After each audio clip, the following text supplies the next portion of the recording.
इकलौती एक दवा है जिसको भोजन के बाद लिया जाता है। डायबिटीज हुआ है, उनमें क्या दिक्कत हो रही है कि उन्होंने भोजन लिया इसी तरीके से, डाइजेस्ट हुआ, ब्लड शुगर लेवल इनका बढ़ जाता है तो जल्दी वापस नहीं आता। बेहतरीन लोगों को नमस्कार, सादर प्रणाम। आज इस वीडियो में बात होगी इंसुलिनम की, जिसको इंसुलिन भी बोलते हैं। इकलौती एक दवा है जिसको भोजन के बाद लिया जाता है। कैसे लिया जाना है इसको, उसको बाद में समझेंगे। पहले हम लोग देख लेते हैं कि इंसुलिनम का रोल क्या है शरीर में, किस तरह से बॉडी के बायोकेमिकल प्रोसेस को ठीक करती है। इसी को समझने की कोशिश करते हैं इस छोटे से वीडियो में। अंत तक देख लीजिए, कुछ बातें आपको समझ में आ जाएगी। तो देखिए, जो कुछ भी हम लोग फूड सप्लीमेंट लेते हैं, ये फूड है और इसका डाइजेशन माउथ से लेकर के पूरा स्टमक और इंटेस्टाइन में पूरा डाइजेशन इस तरह से होता है। तो जैसे मान लीजिए आपने फूड लिया, डाइजेशन की प्रक्रिया स्टार्ट हुई। इस डाइजेशन की प्रक्रिया में जो भी कार्बोहाइड्रेट्स होगा,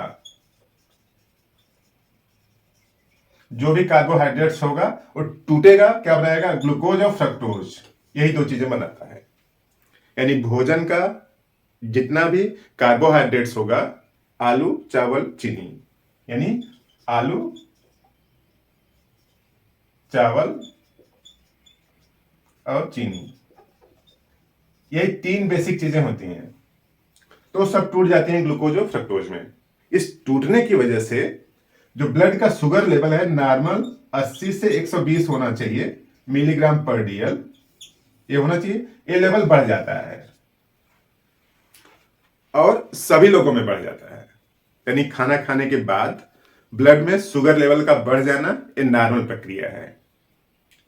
अब 1.5 से 2 घंटे बाद फिर ये वापस आ जाएगा, यानी नॉर्मल 80 से 120 मिलीग्राम पर डीएल रहेगा और भोजन करने के बाद ये बढ़ जाएगा 200 से 250 तक हो सकता है।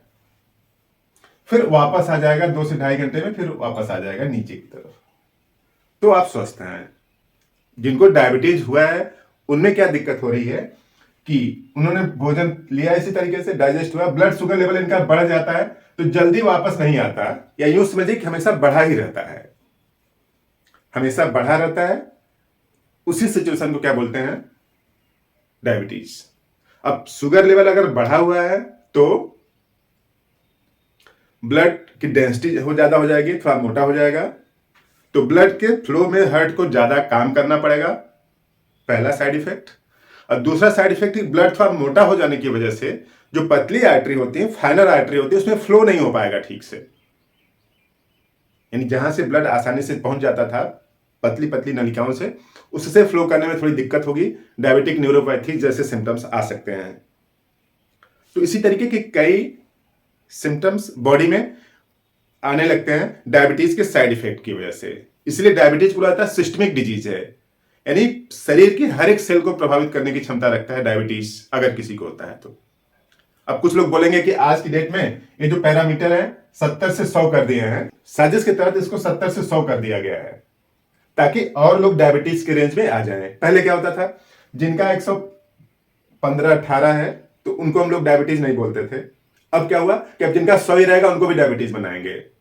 तो साजिश की हम लोग बात नहीं करते हैं, हम लोग बेसिक कॉन्सेप्ट समझते हैं कि 80 से 120 अगर है तो आप स्वस्थ रहे, खुश रहिए, कोई दिक्कत नहीं है। तो ये बढ़ जाता है, फिर भोजन के कुछ घंटे बाद फिर वापस आ जाता है इतने पर। अब जिनमें इंसुलिन प्रॉपर काम नहीं कर रहा है, उनका लेवल बढ़ जाता है तो बढ़ा ही रहता है। और यही प्रक्रिया अगर चलती रही तो कुछ टाइम में यूरिन में भी शुगर जाने लगता है। जो पेशाब है उसमें भी शुगर निकलने लगती है। कहीं पे बाहर पेशाब करने से चींटियां आ जाती हैं वहां पे, तो चींटियां इकट्ठी हो जाती हैं, तब उस प्रक्रिया को ग्लाइकोसियूरिया बोलते हैं। और इस सिस्टम को, यानी जो ब्लड शुगर बढ़ा हुआ है वापस नहीं आ रहा है, इसका जो लिंक है वो पैंक्रियास से है। पैंक्रियास की कोशिकाएं इंसुलिन बनाती हैं। इंसुलिन एक अमीनो एसिड है, 51 अमीनो एसिड से मिलकर बना हुआ है।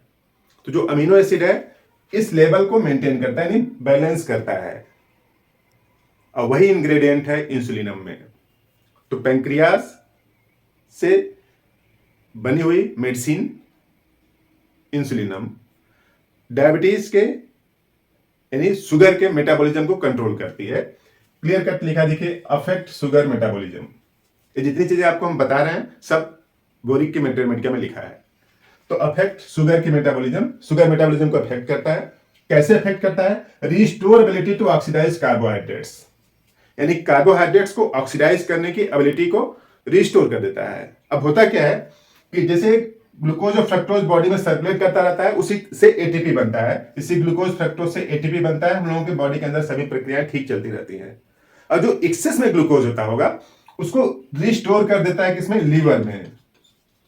यानी जो कुछ भी आप फूड सप्लीमेंट लेंगे उसका जो एक्सेस वाला ग्लूकोज होगा, यानी देखिए जब बढ़ा हुआ शुगर लेवल है फिर वापस जब ले आता है तो क्या करता है? ब्लड से शुगर को इकट्ठा करके इंसुलिन लीवर में स्टोर कर देता है, थोड़ी मात्रा में, और मांसपेशियों में भी इकट्ठा कर देता है।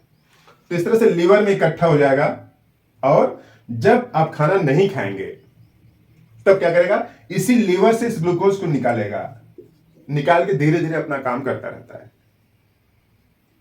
तो ये दोनों प्रक्रिया चलती रहती है, यानी लीवर में स्टोर करना और जब भोजन नहीं लेंगे तो लीवर से वापस ले आना, ये इंसुलिन का काम है। तो ऑक्सीडाइज करता है यानी एटीपी बनाता है और storing glycogen in liver, liver में ग्लाइकोजन के रूप में स्टोर करता है। अब दिक्कत क्या है कि अगर इंसुलिन नहीं है बॉडी के अंदर या फिर प्रॉपर काम नहीं कर रही है तब यही प्रक्रिया फेल कर जाएगी, और प्रक्रिया फेल कर जाएगी तो शुगर लेवल बढ़ जाएगा। तो यही ऑक्सीडाइज करके और स्टोरिंग कैपेसिटी को मेंटेन करके maintain blood sugar at normal level and urine remain free of sugar. इंसुलिनम शुगर लेवल को मेंटेन करता है और जो पेशाब में जो शुगर जा रही थी उसको रोकता है। और उसके साथ साथ स्किन इरिटेशन भी है। अब शुगर लेवल जिनका बढ़ा हुआ था उनमें स्किन की कई बीमारियां होने की संभावना होती है। उसमें से एक ने किल मुहासे चेहरे पर हो सकते हैं, पूरी बॉडी में कहीं भी हो सकता है। एक ने बॉयल, छोटे छोटे फोड़े फुंसी, और कार्बंकल भी, यानी एक फोड़ा निकला दूसरा फोड़ा उसी से बार बार निकलता रहता है। तो एक ने भी हो सकता है, बॉयल भी हो सकता है, कार्बंकल भी हो सकता है, और इचिंग एक्जिमा हो, यानी वहां पे सप्लाई सर्कुलेशन रेड पोर्शन, किसी एरिया का पोर्शन रेड हो जाएगा, वहां पे खुजली होती रहती है। तो एरिथेमा विथ इचिंग एक्जिमा, यानी सर्कुलेशन, ब्लड सर्कुलेशन ज्यादा किसी लोकल एरिया में और वहां पे इचिंग हो रही है। तो अगर ऐसी समस्या है, शुगर लेवल को कंट्रोल तो करता ही करता है, एक ने बॉयल, कार्बंकल जैसी समस्या से भी निजात दिलाता है। बस लेना इसको कैसे है कि कुछ कंपनियां लिक्विड बनाती हैं, कुछ टैबलेट बनाती हैं। अगर टैबलेट है तो 4 टैबलेट 3 टाइम लें, और लिक्विड है 10 बूंद लें इंसुलिनम 3x पावर की। इस तरह से आपने पूरा वीडियो देखा, बात समझ में आई। इस वीडियो को लाइक करें, शेयर भी कर दें, कुछ लोगों की इन्फॉर्मेशन बढ़ेगी, बीमार होने की संभावना कम होगी। आपने पूरा वीडियो देखा, थैंक यू।